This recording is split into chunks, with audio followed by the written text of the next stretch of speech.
Hallelujah. सबको जय मसीह की। मैं आशा करती हूँ कि आप सब लोग मसीह में ब्लेस होंगे और आने वाले समय में भी मसीह आपको ब्लेस रखेंगे। आइए हम मेरी भविष्यवाणी की पुस्तक में से, सामर्थी पुस्तक में से आज के वचन को पढ़ते हैं, जो हमें हमारे अपोस्टल अंकुर यूसुफ नरूला जी और हमारी स्पिरिचुअल मदर सोनिया यूसुफ नरूला जी की ओर से दिया जाता है। आइए हम इस वचन को पढ़ने से पहले कुछ देर प्रार्थना में जाएं। धन्यवाद यीशु मेरे सामर्थी खुदा, आज के वचन के लिए तेरा धन्यवाद करते हैं मेरे परमेश्वर पिता। इस सामर्थी वचन के लिए तेरा थैंक्स करते हैं मेरे परमेश्वर पिताजी। तेरे दास और दासी के लिए तेरा धन्यवाद करते हैं पिताजी। इस वचन को पिता हम पढ़ते हैं पिता, हमारी जिंदगियों में 100 गुना फल लेके आए पिता। अंधकार की शक्ति पिता इन वचनों में से कुछ चुराने ना पाए पिता।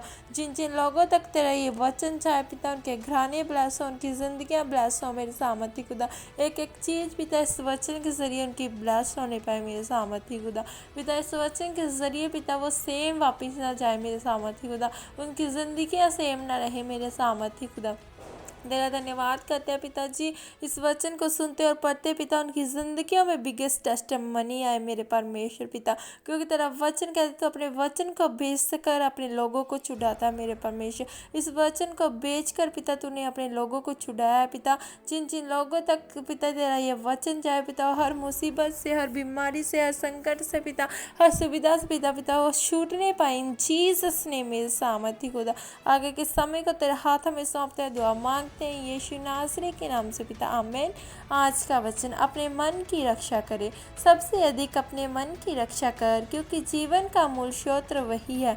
नीति वचन 4:23। मेरे प्रियो, जैसे कि बाइबल में यूहन्ना 13:3-10 में लिखा है, जब प्रभु यीशु मसीह अपने चेलों पर पैर धोने लगे तो पतरस ने प्रभु यीशु मसीह से कहा, क्या तू मेरे पाँव धोता है? प्रभु यीशु मसीह ने उससे कहा कि यदि मैं तेरे पाँव नहीं धोऊंगा तो तेरे मेरे साथ कोई रिश्ता नहीं। तब पतरस ने कहा, अगर ये बात है तो प्रभु मेरे पाँव ही नहीं बल्कि मेरे हाथ और सिर भी धो दे। प्रभु यीशु मसीह ने उससे कहा, जो नहा चुका है उसको पाँव को अलावा और कुछ धोने की ज़रूरत नहीं।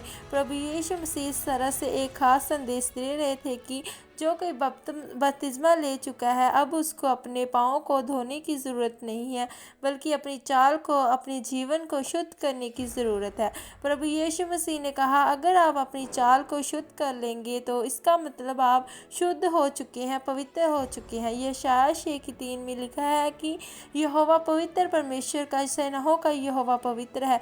बाइबल बताती है कि परमेश्वर का ये सबसे बड़ा गुण है कि वह सबसे ज़्यादा पवित्र परमेश्वर है। इसी कारण प्रभु मसीह ने कहा कि आपको अपने पाँव को धोने की ज़रूरत नहीं, बल्कि अपनी चाल को, अपने जीवन को शुद्ध करने की ज़रूरत है। याद रखें, शैतान धीरे धीरे इंसान के मन के काम करना शुरू करता है।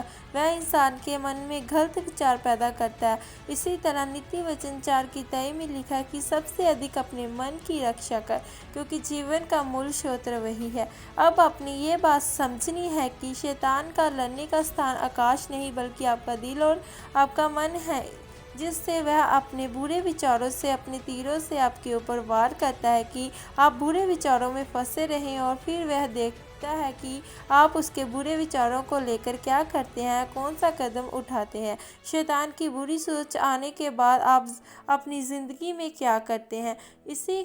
इसी कारण बाइबल कहती है कि सबसे अधिक अपने मन की रक्षा कर।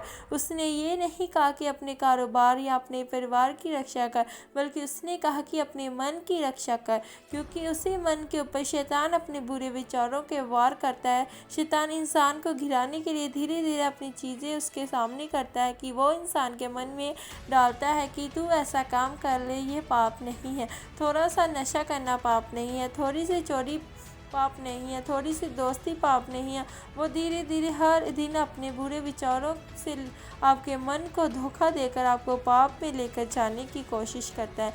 तब शैतान ने हवा से पाप करवाया तो वह एकदम नहीं हुआ, लेकिन वो रोज़ उसके पास जाता था तो उसके मन में बुरे विचार डालता था कि जिस फल को खाने के लिए परमेश्वर ने आपको मना किया, अगर आप वो फल खाते तो आप परमेश्वर की तरह हो जाएंगे। याद रखें, शैतान एक इंसान की ज़िंदगी में धीरे धीरे काम करेगा और एक दिन उसको गिराने में सफलता ज़रूर मिलेगी। अगर वो इंसान परमेश्वर के वचन को ना जानता हो, परमेश्वर की आवाज़ को सुनकर ना चलता हो, तो शैतान को सफलता मिलेगी। इसलिए अगर आप चाहते हैं कि परमेश्वर आपको ऊंचा करे, आपको आशीष दे, तो अपने मन की रक्षा करें, बुरे विचार अपने मन से ख़त्म करें, अपनी चाल चलन को, अपने जीवन को शुद्ध पवित्र रखें और परमेश्वर की आवाज़ को सुनकर उसके पीछे चले, ताकि परमेश्वर आपको ऊंचा कर सके, आपको आशीष दे सके। आमीन। प्रार्थना, ये प्रार्थना आपके द्वारा की जाए। सर्वशक्तिमान परमेश्वर, इस वचन के लिए मैं आपका धन्यवाद करता हूँ। परमेश्वर, मैं आपसे प्रार्थना करता हूँ कि मैं अपने मन की रक्षा कर सकूँ और शैतान के हथियार मेरे जीवन में कार्य ना कर सके। प्रभु यीशु मसीह के सामर्थ्य नाम में आमीन। धन्यवाद यीशु मेरे सामर्थ्य खुदा, इस वचन के लिए तेरा धन्यवाद करते हैं मेरे सामर्थ्य खुदा। ये वचन तेरे लोगों की जिंदगियों में 100 गुना फल लेके आ पिता। इस वचन को सुनते पिता, वो तेरे वचन का आदर कर पाए पिता, वो तेरे वचन पर चलने पाए पिता। जैसे पिता तेरे वचन में लिखा है कि सबसे अधिक अपने मन की रक्षा कर पिता, वो अपने मन की रक्षा करने पाए, अपने दिल की रक्षा करने पाए पिता, वो शैतान की बातों में ना आने पाए पिता। हर एक अंधकार की शक्ति उनकी जिंदगियों को छोड़कर चली जाए मेरे परमेश्वर पिताजी। आगे के समय को तेरे हाथों में सौंपते हैं पिता, दुआ मांगते हैं ये यीशु नासरी के नाम से पिता, आमीन। अगर आपको हमारी वीडियो अच्छी लगती है तो हमारे चैनल को सब्सक्राइब करें, बेल आइकन को दबाएं कि आने वाली हर न्यू वीडियो का नोटिफिकेशन आपको मिले। सबको जय मसीह की। God bless you all. आमीन।